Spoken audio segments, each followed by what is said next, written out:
Good morning everyone. My name is Soumya Chaudhary from BSN second year. I am here to present my pharmacology topic under the guidance of respected Sister Deepti. My topic is just opposite of diuretic drugs, which was taken by Sakshi Singh. So my topic is antidiuretic drug.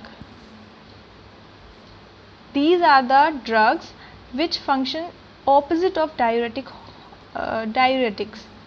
Let me remind what diuretics are. These are also called water pills. Diuretics are also called as water pills, means the medications that are designed to increase excretion of water from the body. So then antidiuretics is the substance that controls the fluid balance in an animal's body, means human body. How? By decreasing the urination. Our body is taking care of everything, so it is endogenously producing some hormones like ADH, antidiuretic hormone, and also called as vasopressin and oxytocin. Endogenously our body is producing some hormones. Endogenously means from inside, so they are antidiuretic hormone and oxytocin. They both are produced from the posterior pituitary gland. So antidiuretic hormone, also called as vasopressin, if our body has deficiency of these hormones, then it is given exogenously from outside in the form of medication. How these are working? So these drugs increase the reabsorption of water, means if our body starts to reabsorb the water molecules, then it will automatically decrease the elimination. And diuretics are just opposite. So it is mainly given for the patients having problem of bedwetting and diabetes insipidus. As you all know, diabetes insipidus is a problem in which urination is increased. So to get relief from that, to decrease the urination or urine output, we need to give the antidiuretic drugs. Let's move on to the classification of antidiuretic drugs. These are classified mainly in four classes. So first is antidiuretic hormone. First type is antidiuretic hormone, also called as vasopressin. So this vasopressin is given from outside, means in the form of medication. And the next class is vasopressin analog. Vasopressin analog means something which is working same as of vasopressin. So example is desmopressin. Third one is thiazide diuretics. Thiazide diuretics are the diuretics which blocks the sodium uptake, so they will decrease the water elimination. Example is amiloride. And the fourth is miscellaneous, means the drugs which are working as antidiuretic drugs as well as some other functions also. So example is chlorpropamide. So the first drug which I am going to take is vasopressin. It is also called as ADH or arginine vasopressin. Another name for the vasopressin is, it is produced from the hypothalamus and transported via posterior pituitary, which then releases it into the blood. It is used to manage the antidiuretic hormone deficiency. So the composition of the vasopressin is composed of 9 amino acid peptide secreted from the posterior pituitary.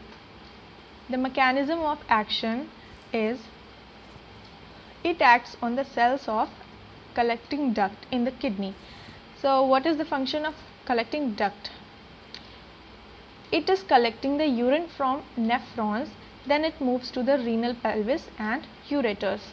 So where it is decreasing water excretion by increasing the water reabsorption. Dosage and route. Injections are available for this drug and can be used as intramuscularly, subcutaneous or intravenously.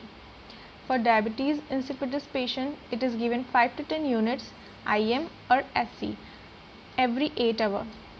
And for abdominal distension, it is given 5 units IM. Indications. Indications means to whom we can give this drug. So first is diabetes insipidus. I have told it earlier that why it is given in the diabetes insipidus, to decrease the volume of urination. Second one is bleeding esophageal varices. ADH is also working as, means vasopressin is also having a function of vascular contraction of smooth muscles. So esophageal varices can also be treated. Esophageal varices are what? Dilation of esophagus. So it helps to contract the smooth muscles. The next is abdominal distension. For distension it is also used. And then bedwetting. Small children are there who are having this type of habits, so they can get rid of this habit. Contraindications. The patient whom we cannot give. So first is hypersensitivity. We need to avoid to the patient who are having hypersensitivity. Next is pregnancy. Pregnant females are also contraindicated. Then renal disease.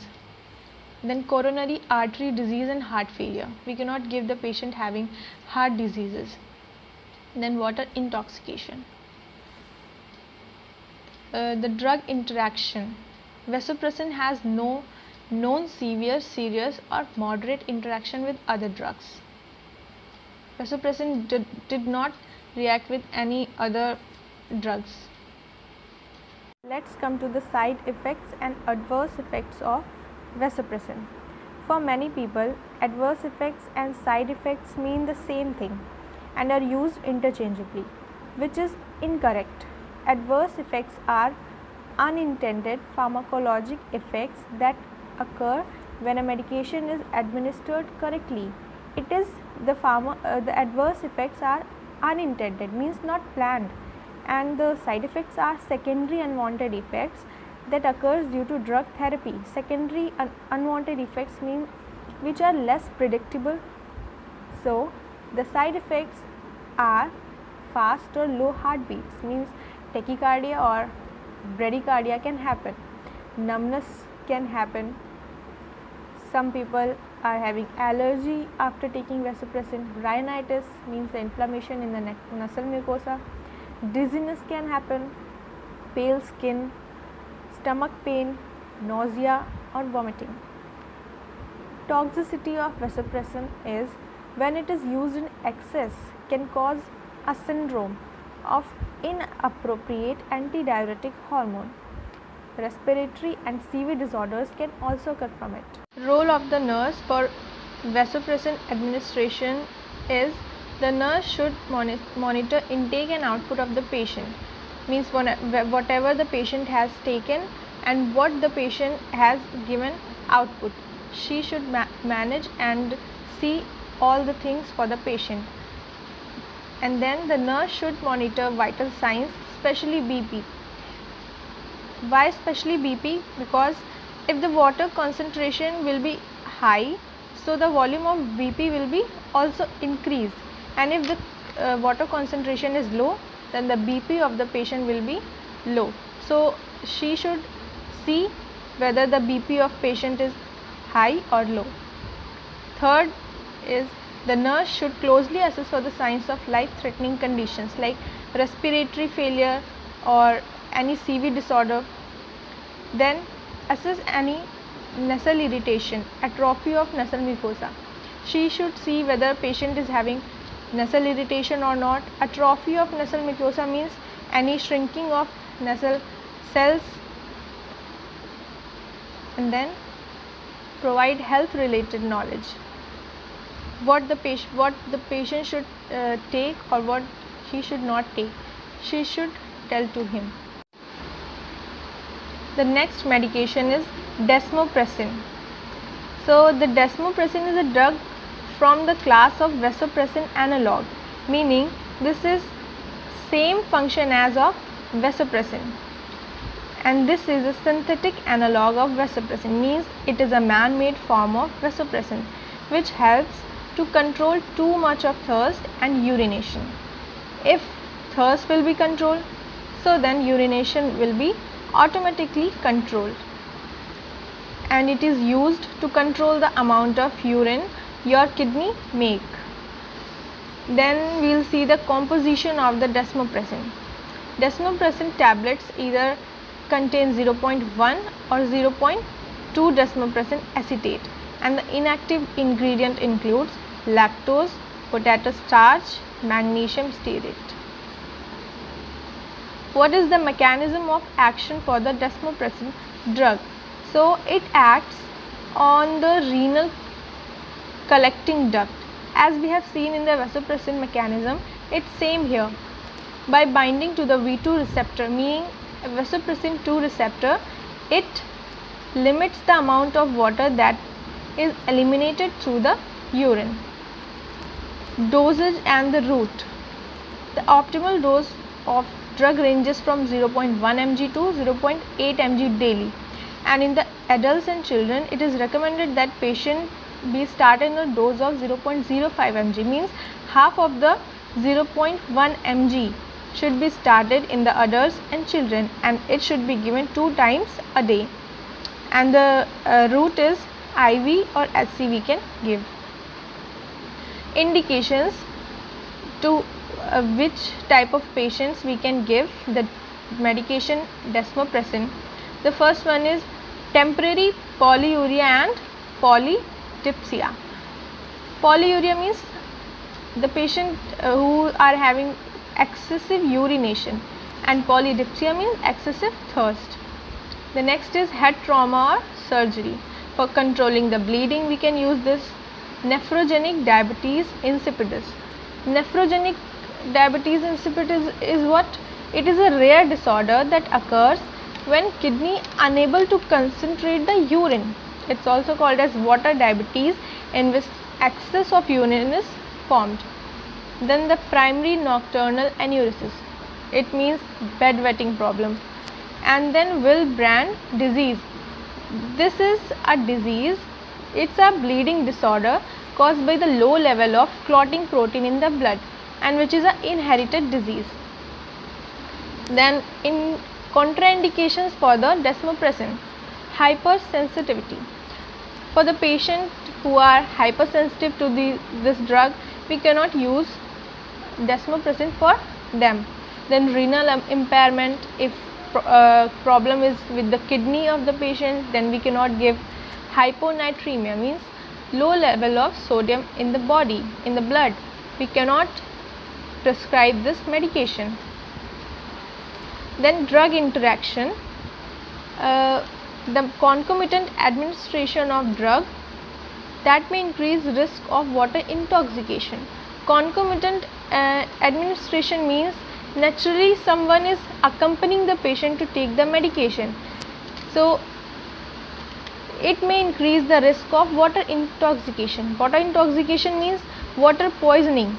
After drinking too much of water, it can alter the electrolyte balance in the body, which is a life-threatening problem. So the drug which may increase the risk of water intoxication are opiate analgesics. NSAIDs should be performed with caution. So side effects and the adverse effect for the desmopressin medication is headache, nausea, upset of stomach or diarrhea, redness of the skin, and the seizures. Then toxicity for the desmopressin is water intoxication. We know what is water intoxication. Then vomiting can occur, altered level of consciousness. Then the nurse's responsibility or the role of nurse for the desmopressin administration is monitor patient's urinary elimination pattern. See the patient's regulation and control for the urinary elimination. Then assess the sign and symptoms of urinary tract infection. See whether he is having any infection with the urinary tract or not. Then monitor the urinary output. See whether the patient is eliminating normal amount of urine or not. The normal urine output is 800 to 2000 ml per day. Then assess any irritation. See whether he is having any irritation with this medication or not. Then for the further reference, you can see the Suresh K. Sharma, the textbook of pharmacology, pathology and genetics for the nurses, Pankaj Hans, JP Nursing Drug Book, then Roth Skidmore Nursing Drug Reference, and then the website I have referred with the www.medicines.org.uk. Thank you all for your attention.